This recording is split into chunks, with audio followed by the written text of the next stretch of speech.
The PA Empowerment Network is a game changer, uniting individuals with shared goals to support and uplift each other, providing resources, mentorship, and a sense of community. Empowering people means giving them the tools and confidence to thrive and create positive change in their lives and communities. Well, good evening. It's around about 5 o'clock. That's about time we get ready and get started. My name is Kendall Stevenson, and of course, I am the host of this show. This show is known as the Politrics Show. I got a young man with me that I always bring in, and he's kind of like my analyst. But what I would like to do is give thanks. Give thanks to God. Give thanks to God for all the things that He's created for us. So this is my way of giving grace or showing grace. All right. Hey, Brother Yates, what's happening, my brother? How are you, man? I'm good, thank you. And yourself? I'm doing all right, man. I'm looking at what's going on around America right now with the bills that the Trump administration they're looking to pass. I don't know if they passed it yet, but it seems like it's gonna if it does get passed, it's gonna hurt people like us here in Pennsylvania. What do you think about that? Well, I was looking at the news short time before coming on the air, and President Trump went up to Capitol Hill to pay a visit to Congress to try to lobby the Republicans who initially did not accept his bill in its present form. In fact, what they're looking for is some deeper cuts because they have to be able to justify a tax cut. Tax cuts are very wealthy. And in order to do that, you have to be able to slash from the domestic spending side, programs like Medicaid, Medicare, and perhaps even Social Security, in order to be able to give this huge tax break to the top 1%. I just want to run a little clip about that because Josh Shapiro, he had something to say about that. So I think over years and years and years applies in every state. And you can't be in a situation where the federal government pulls the rug out and says, hey, you're losing 30 billion or you're losing a portion of that 30 billion. Go figure it out yourselves. It doesn't work that way. The federal government made a deal to cover healthcare. And if they walk away from that deal, it's going to have a devastating impact. I've heard members of Congress in Pennsylvania, embrace the president's vision here. Hell, they voted for the budget resolution last week that begins the process of cutting Medicaid. I don't know how any Pennsylvania congressman could vote for a budget that takes health care away from their citizens. That's a lot of nonsense. You hear what he had said at the end about there were congressmen right here in Pennsylvania where we lived at that actually voted for that bill, in favor of that bill? Yeah. I can't believe that. I want to know you know what I like to do? I like to find out what congressman did that and which ones did that. Well, there were two that actually voted for Trump's cuts to Medicaid. And you have to understand something, and this just didn't start under Trump. For several years, we have been, I guess our political system has been polarized. Now what we have is hyper-partisanship. Our elected officials are not responsible to us. They are now seeking to be loyal to Donald Trump. Forget their constituents. Forget the people that voted for them. Forget the people that took their hard-earned money to contribute to their campaign. Their job, as they see it, is to be loyal to Donald Trump and is to pass bills that Trump said he wanted to see. This big, beautiful bill, to pass that bill, despite the devastating effect it may have here at home in Pennsylvania. Yeah, well, Josh Shapiro has something to say about that, and I'm glad. I just want to hit you with one more clip pertaining to that, and let's see what other people have to say about it. Of low-income and disabled Americans. Now, some Republicans already saying they plan to vote down that budget bill. Speaker Johnson is hoping to pass this to the president in less than 2 weeks. We're giving not only no tax on tips, no tax on Social Security, no tax on overtime, but also we're going to get a deduction for people that borrow money to buy a car. The bill also extends the 2017 tax cuts that are set to expire this year, but Democrats argue 80% of the big, beautiful bill benefits the one percenters. Yeah, I think that may be true too, brother. I think those tax cuts that he's talking about, or the tax cuts for the rich and the billionaires, the rich people. Remember when he was president, he put that big tax break in. I think Yeah, this is that all over again. So he had to make up the money somewhere in order for these people to get that money. And as far as giving me a break on a new car, I mean, if I'm poor and don't have any money, man, I can't afford a new car. absolutely.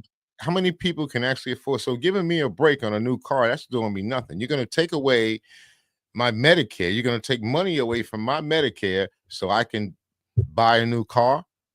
That's a Well, joke. well, you know something. If you go back, right, we're talking back to probably the early '80s when Ronald Reagan took over and was elected president in 1980. That began the largest redistribution of wealth in American history. If you remember back during that time, two of the things that Ronald Reagan did almost immediately. First was he fired the air traffic controllers. And since that time, we've had a shortage of air traffic controllers. Right now, it is critical because we're having so many incidents involving aircraft. Second thing he did was Greyhound bus drivers were on strike. Reagan fired them as well. Now, Greyhound is a privately owned company, but because the drivers traveled state to state, they were covered from a governmental standpoint under the the ICC, the Interstate Commerce Commission. So because of that, Reagan fired them. Was it legal to fire, employees from a locally or privately owned company? That was dubious, right? But it happened. After that, we began to hear things like outsourcing and people that were government employees, those numbers began to drop. So the government shifted away from the public sector to the private sector, which shifted the burden off of the government and onto the private sector. But the private sector, of course, they existed to make money for corporations. And they did so by cutting things like how many people have pensions anymore? How many people have adequate health care anymore? Most of us have a 401k and some shoddy insurance that will take care of us for a period of time, just long as shift onto Medicaid, if it's still around with the current attempts to cut it. I'll tell you something as well. Also, that I've learned that a good amount of people that retire, they retire with less than $10,000 in Mhm. savings. And a lot of them don't have retirement plans because the corporations are not giving one. The Medicaid is what they have to rely on. And this administration, he's taking that money out of there to do what? What's he going to do with that money? What are they going to do? And now, this guy, didn't he just go to Saudi Arabia and he got like, what is it, $10 trillion that he's been bragging about? But of course, the king over there made a joke out of him later on about it. But he's getting all this money. What are they doing with all this money? Where's this money going? Well, you have to understand something that the Trump family has business interests in that region, the region that we call the Middle East. The Trump family, I mean, his son Eric was just there a few weeks back, and they're looking to build a huge resort in that region. There are other business interests that the Trump family has had, specifically between Qatar, the UAE, and Saudi Arabia. And a lot of these promises that Trump has made in terms of contracts with these Middle Eastern countries, well, you have to understand whenever the president travels on these business meetings, business people, leaders in business travel with him on Air Force One. And of course, these corporations are the ones who are going to benefit. This goes back to Reagan with trickle down economics, right?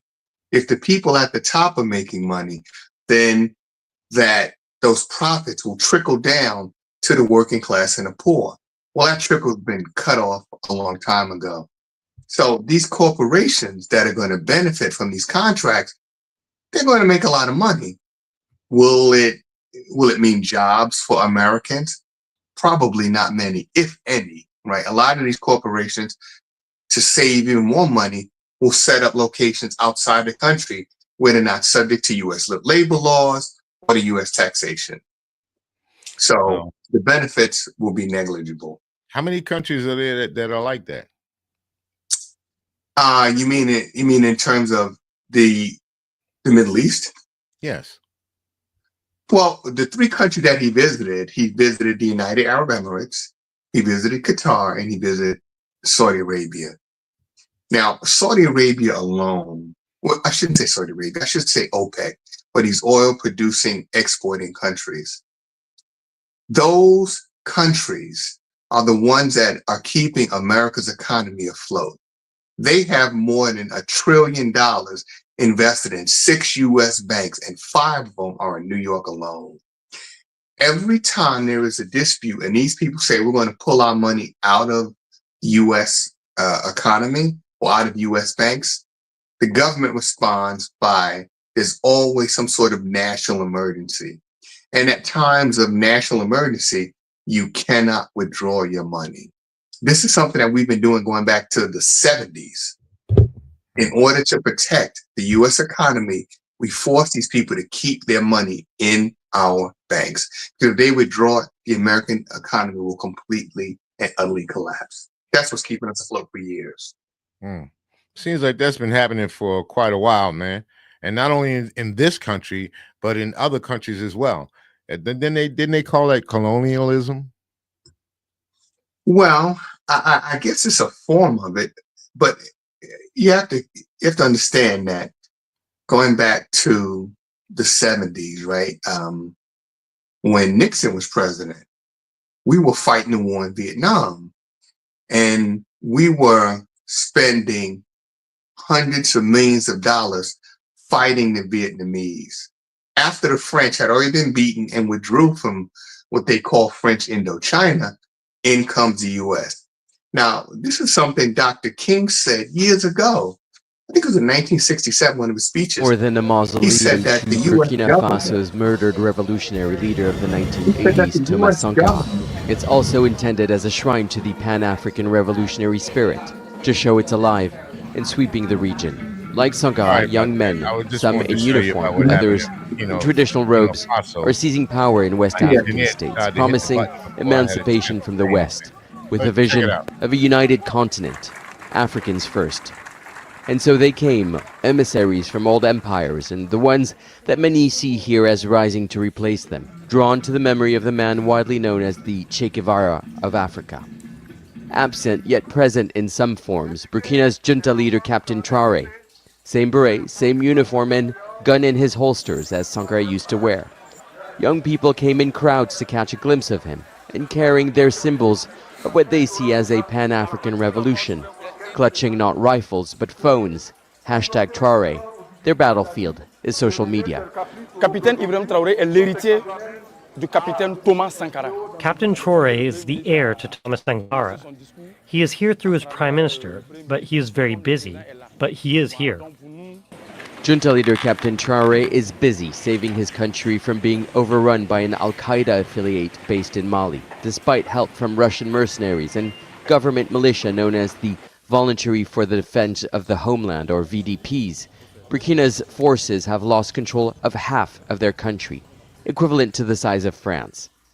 Al-Qaeda is gaining ground, launching coordinated attacks across the Sahel and pushing towards the coastlines. Their message is Pan-African too, targeting regimes they call corrupt and unable to unite an ethnically diverse region. In March, Human Rights Watch accused the army in Burkina Faso of deliberately targeting ethnic Fulanis. The targeting of civilians, of Fulani civilians, is part of a widespread campaign. I see when I watch this and I start going to the end, you know what pops into my mind? That divide and conquer nonsense. The nonsense that they've been doing to Africans for the longest, man. They put one on one side, one on the other, and now they got them against each other. Why is Al-Qaeda, what are they there for? Why would they be there? if you do some research into some of these terrorist organizations, you have to look at who finances them. Where does Al Qaeda get the money from? Now, they talked about going back years to Osama bin Laden and the events of 9/11. They said Osama bin Laden was hiding in a cave in Afghanistan. What is the gross domestic product of Afghanistan? What is the country's budget? What is their domestic output, right? Where did they find the money to have all these weapons, advanced weaponry, and training? If you do the research, you find that there was first a computer program called Al Qaeda, which in Arabic means the camp. Then you will find out that it was the CIA that financed and created Al Qaeda. Why? Because we needed justification for going into countries like Iraq, Afghanistan, and now we're talking about Iran, right? One of the things that Israel is saying as their justification for continuing to massacre people in Gaza is the presence of Hamas. Well, the Israelis receive funding from the U.S. That money is supposed to go in humanitarian aid to Palestine, but Israel controls it. So how does Hamas get its hands on weapons and training if they have no money? Oh, can I use an acronym? CIA? Well, that's one organization, but also I believe that the Israeli Mossad is also heavily involved in financing. Because if you go back to the events of October 7th, 2023, Israel's military has said they were aware that there were tunnels. So if you're aware of the tunnels, why are you not taking some sort of action to prevent the movement of troops and war material through those tunnels? This was something that was planned for some time. And let's look at the results. After this alleged attack by Hamas, how much land has Israel taken? How many Palestinians have they killed? And right now, just now, I think within a day or so, Israel has allowed some aid into the region, but they're still continuing to aggressively bomb. Well, maybe the Palestinians should move to Burkina Faso, and then maybe they'll be able to be taken care of. Maybe he'll take them in as refuge. Who knows? Well, they have no way to get there. Yeah, that's true too. Yeah. We got 30 seconds, bro. I got to keep the lights on. So give me a second. We'll be right back. Hello, I'm Chantel Davis from Willie Mae's Place and Legacy Vines Winery, located in Gilbert, Pennsylvania. We're the only restaurant and winery experience where we pair delicious homemade scratch kitchen Southern comfort food with delicious homemade wine. All of our tastings will include some type of food and wine portion pairing, so definitely check us out. You can visit us at williemaysplace.com, legacyvineswinery.com, and also follow us on our socials, Willie Mae's Place Restaurant. Hope to see you soon. All right, it's nice to be back. I'm here with Mr. Ronald Yates. He's usually the analyst, the political analyst, because he's pretty good at breaking things down. So, Ronald, we were talking about things that were going on in the Middle East, and we were also talking about things that were going on here in America, and we even brought it down to where we live in Pennsylvania and how it's going to affect us in Pennsylvania. So I just want to know, today is May 20th. Mm-hmm. There's quite a few elections going on today. Yes. Have the judges, the magistrate judge, I believe, and the plea judge. I think it's the Court of Common Pleas. Yeah, the Court of Common Pleas. That would be I only know the Democratic side. I think it's Peter Best and Janet Jackson and Jamie Levy. Now, yeah, I know I saw some other signs out for Kathy Lobato, I think, or Kate Lobato. I couldn't pronounce her name, couldn't see it. May not matter anyway. But I like to really see how those elections turned out, because those are what's going to make a difference to us right here in Pennsylvania, right here in our little community, and how our children are going to be treated when they show up before the judge. So we know all politics is very important, and it's very important to vote all the time, anytime you can. My brother, It's on you. Well, I did see that they're having voting today around the Commonwealth and some other states as well, local races. And I think this is somewhat, at least for the Democratic Party, a referendum on Trump. Now, what I've noticed is in these current races, and not necessarily, not on a local level, but even on the state national level, if you notice, a lot of the Republicans are distancing themselves from Trump. They're not appearing on stage with him. They're not mentioning his name. Some of the prior races, like in Wisconsin for Supreme Court Justice, Trump lost. In Florida, the margin narrowed, so the Democrats are saying Florida may be, at least this seat in Florida may be up for grabs. It may be in play. And there are other parts of the country where, or other states, where some seats that are held by Republicans may be in play in the upcoming midterms next year. So a lot of Republicans now are not using the name Donald Trump. So that just shows you, when you're not mentioned in the top of the ticket, it tells you that there is some, I guess, nervousness on the behalf of the Republicans on what the name Trump will do in these upcoming elections. Well, we talked about that a little while ago. Actually, we called it voters' remorse. Yes. A lot of people that decided to vote for Trump, they now have this voters' remorse because I don't think they knew what Trump was going to do. I don't think that the people that voted for Trump knew that he was going to cut their Social Security, try to take money from that, or your Medicare or Medicaid. I don't think that the people knew that when they voted for him. They voted for him on emotional stance on there. They looked at their moral compass and they decided, well, he's on the same side as we are, so we need to vote for him. I don't think that they knew what they were going to be getting. I think that Trump voters are basically one or two issue voters. I think that one of the things that was pushed in the run up to the election was immigration. And a lot of people voted specifically, as one item voters about immigration and how immigration became such a huge issue. The other one was the economy. If you recall, under the last few months of Biden, inflation had increased dramatically. So people were becoming disillusioned with Biden's handling of the economy. So Trump came in, stepped in and said, he made a number of promises. He would bring inflation down. He would bring costs down. He would make America profitable again. He would do all this within a matter of weeks. Also, he would end the war in Ukraine on day one. Well, now we see none of that has materialized, and it's not going to. Right now, it appears that Trump,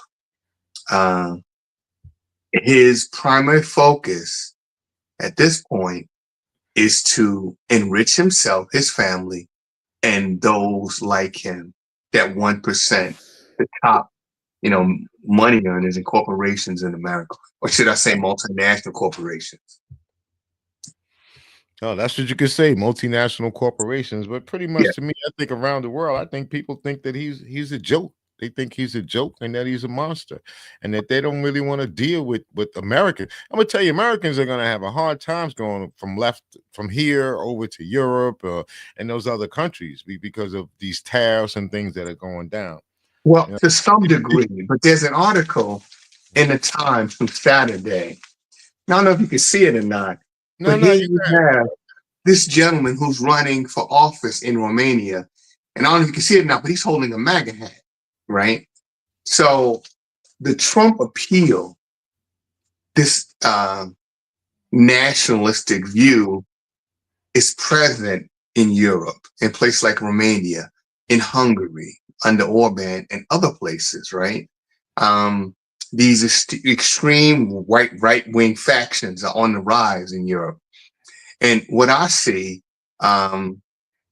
this is kind of what happened before World War II, right?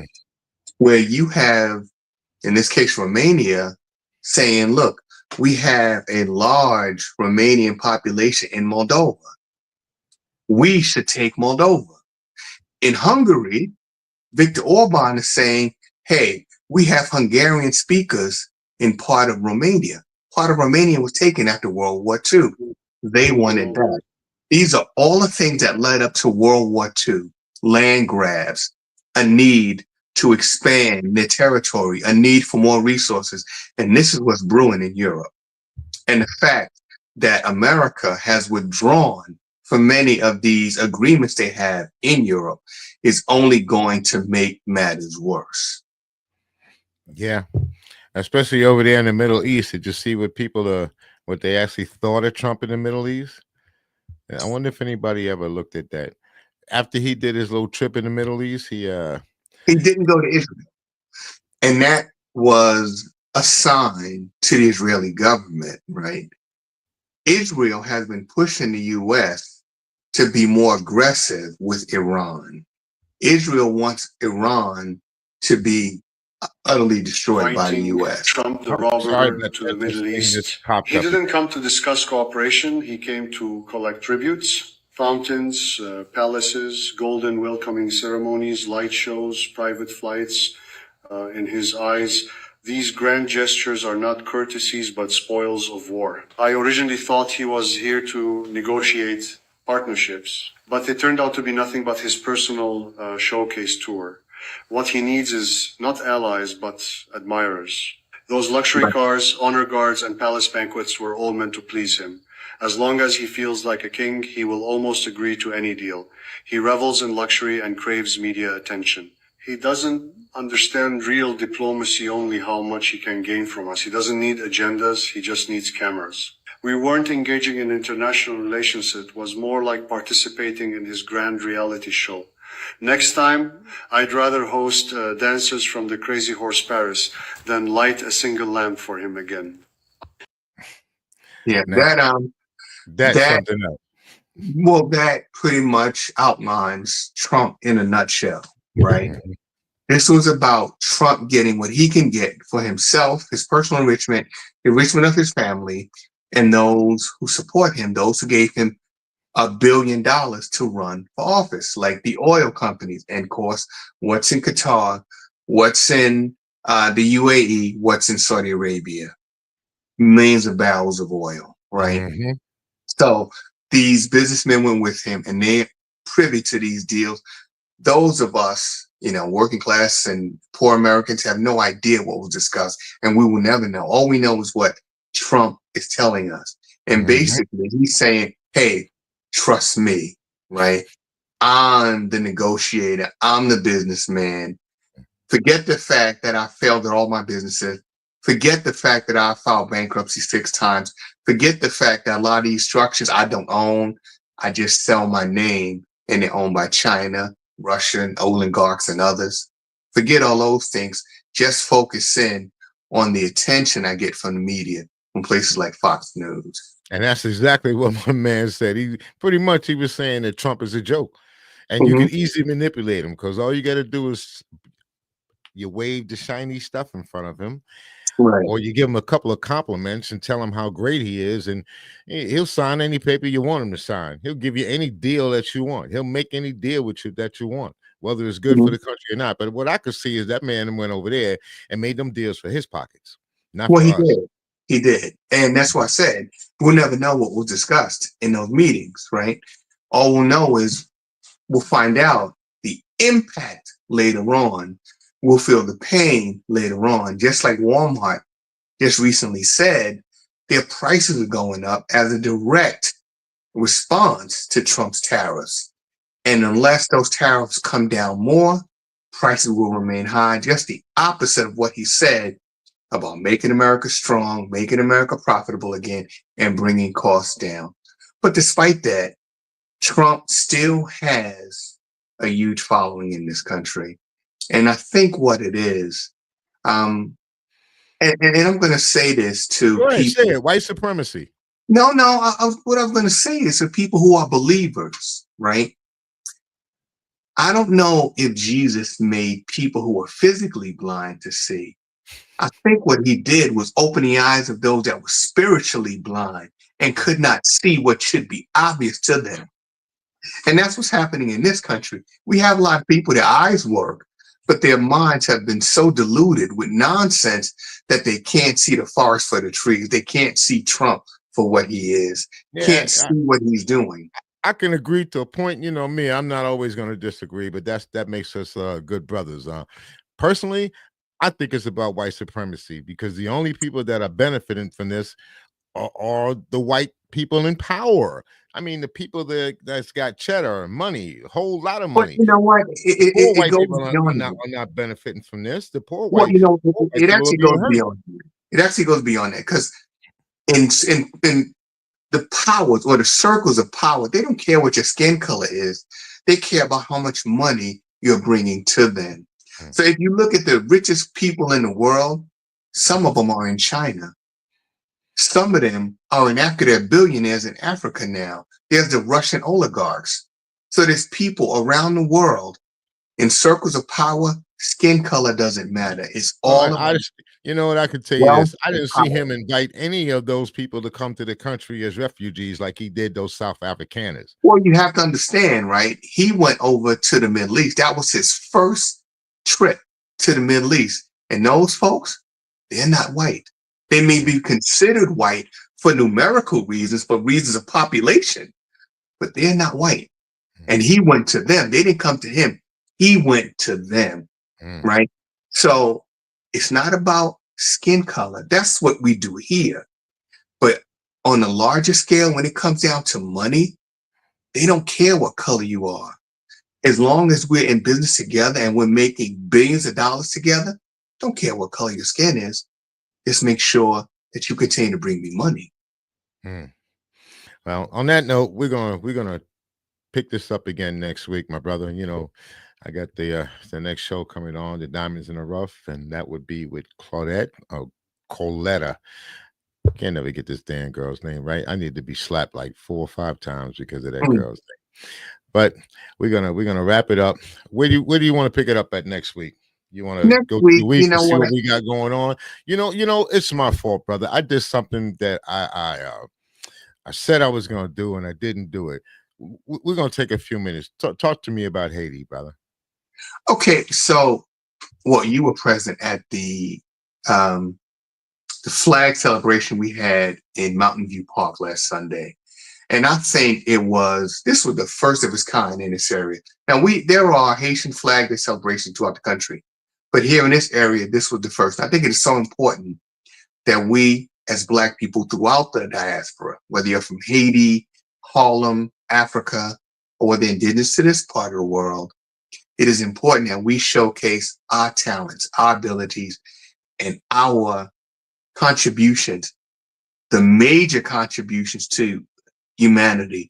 We need to showcase those, because our government, the government that we fought for, the government that we pay taxes to, the government who we built the Capitol, we built the White House, that same government is trying to erase Black history, trying to ban books, trying to erase our existence. So it's important that we be more vocal in celebrating who we are and what we've done.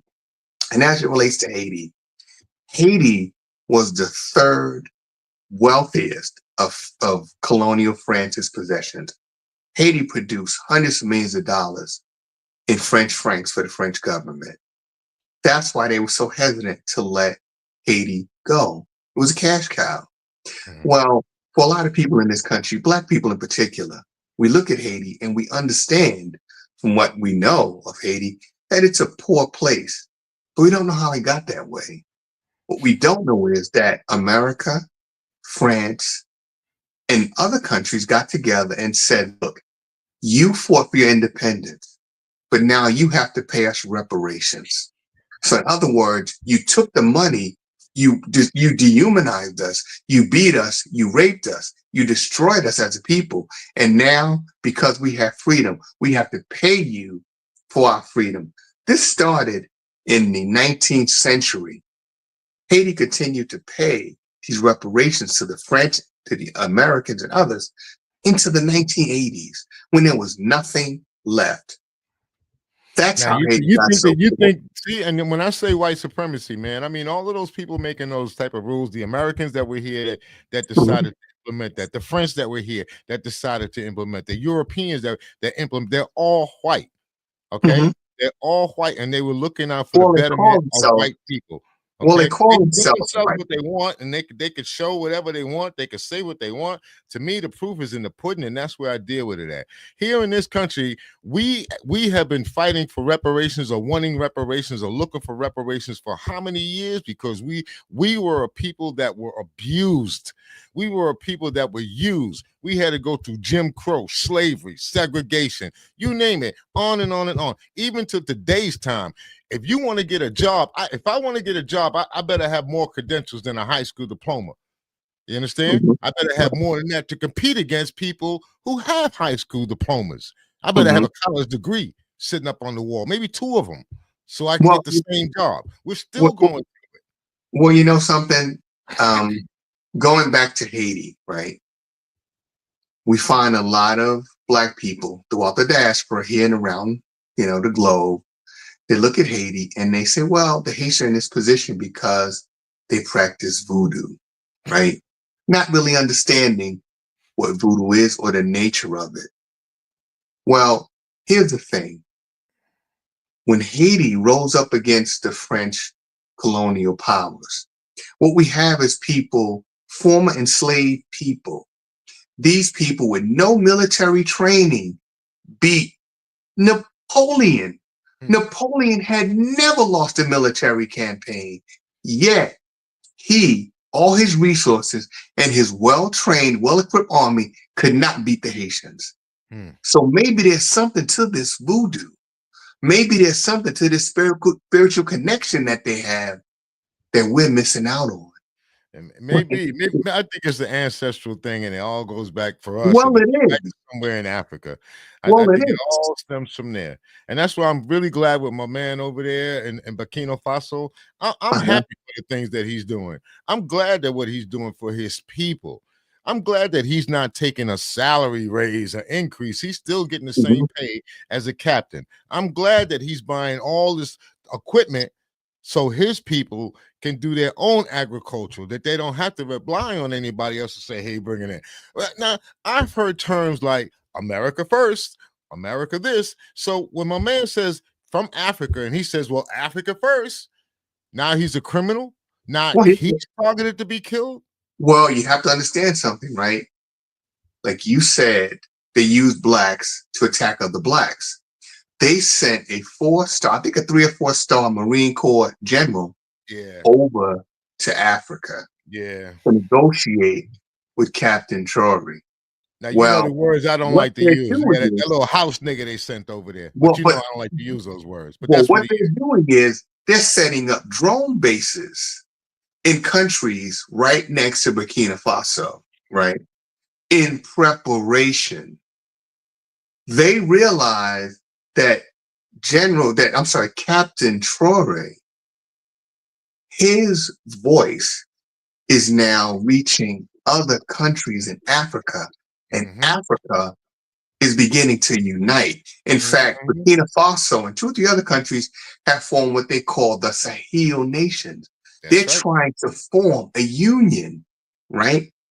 So that Africa can rely on African resources to build and create their own freedom, their own existence, free from the colonial powers. And I don't see a problem with that. What's the There- problem with Well, because we have to understand how many diamond mines are in America? None. None. How many diamond mines are in England? None. None. How many gold mines are in France? None. None. We're in Africa, Venezuela, and places like that. So in order for these countries, these nations, these former colonial powers to maintain their power, they've got to regain control of the source of all of it. You know, we're not going to trade with you. The hell with trading with you. We're just going to go and take it. We're just going to manipulate. We're going to steal the land, and then we're just going to take it from you. And then when you get pissed off and you take it back, then we're just going to come and try to, I don't know, maybe assassinate you. Well, what did Trump say about the Panama Canal? Trump said we need to retake the Panama Canal. I have a friend I used to work with who's from Panama. You know, U.S. forces are massing in Panama. What are we there for? But no, they're sending more forces to Panama. Yes, we've always had a contingent there, but they are increasing the number of military personnel in Panama in preparation of what? And you know something? That's what I'm trying to figure out. I didn't know that Panama was an enemy. It's not, but Trump wants to retake control of the canal. He says that China is in control of it. And that's a So lie. he's prepared to use military force if necessary to take back the canal. It's like he wants to take Greenland. He wants to take Canada and make Canada 51st state. Well, you know, this man's the biggest liar he wants. And I can't understand. This man will lie to you right in your face. And you know, he said about the Medicaid. He said, I will never touch Medicaid. I will never, ever touch Medicare. I'll never touch any of those social services. What's he doing? He's a big liar. So whatever he's got planned for the Panama, it's got something to do with putting more money in his pockets. And he's using us to do these things and lying to us. And we got dumbass Americans that are following behind his nonsense. How many people are gonna have to die? How many people are gonna have to go broke? How many people are really gonna have to suffer because of this man's BS? I'm just wondering. It's going to be a lot of us. And I'll tell you something, right? As I said, people are spiritually blind. You know, I was raised in the church. You know, I'm no longer religious, but I do know well the lessons I've learned as a child. We talked about the day of judgment, right? We knew it was going to come, but we never expected when. We're still waiting for certain things to happen. We don't see that they're actually happening. We don't see, you know, in Minnesota just last week, which is not part of the tornado alley, there was a tornado in Minnesota. The weather has completely changed. Planes can't stay in the sky. The world, they talk about wars and rumors of war. Today I saw, do you know there are Russian troops amassing along the border with Finland? What the hell is going on? When you see these things happening, what the hell is going on with people in general around the world? Everybody wants to kill each other. Everybody wants to go to war. Everybody wants to take. What is wrong with these? These are all every one of these damn people will sit around and talk about, I love God. I'm a religious person. These are all signs of the end times. But because we are so, because we're not taught properly, because we're waiting to see. The Bible talks about, a Leviathan rising from the sea, right? I guess that's what we're waiting for. That's not going to happen.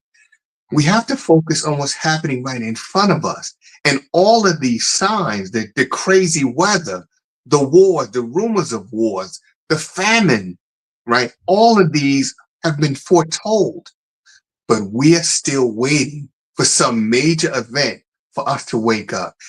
And in that process, a lot of us will be lost, right? Trump represents more than just politics, than just economics. Trump is much deeper. And that's something we'll have to discuss on another show. Yeah. Well, I'll be tuning in to you tomorrow, brother. You know, you're the analyst, so I got to Thursday. Thursday. On Thursday. No, tomorrow is Thursday, isn't it?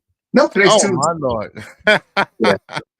Yeah, so in 2 days I'll be in. I can tell you, brother, it's maturing. I hear you. I'm right there with you. I know. Yeah. Okay. To the viewing audience, please, if you enjoy or if you think that our show is informative, please push that subscribe button. You don't have to pay anything for it. All you got to do is push the subscribe button. We have other shows that are also on the Empowerment Network, the PA Empowerment Network, such as Diamonds in the Rough. We have Mental Hope with on Mondays. We have the from the cell block back to the block, the pipeline, and we're trying to bring in a couple of other shows underneath this umbrella. So please stay tuned. Push the subscribe button. If you have any comments, make the comments. Also, if you have any comments about maybe shows that you would like to hear about, or maybe particular topics that you would like to hear about, drop us a line. Let us know so we can make sure that you get the proper information that you like. As my friend always says, and she's got a good podcast now. Her name is Shaquana Terry. I was checking it out the other day. But she always says, be yourself, because everybody else is taken. And I always thought that was really cool. Me, I say peace to the world. So I'm going to say peace. Brother Yates, I'll see you next week. No, actually, I'll see you on Thursday. Yes, you will. All right. And we're going to be out in a minute. So peace.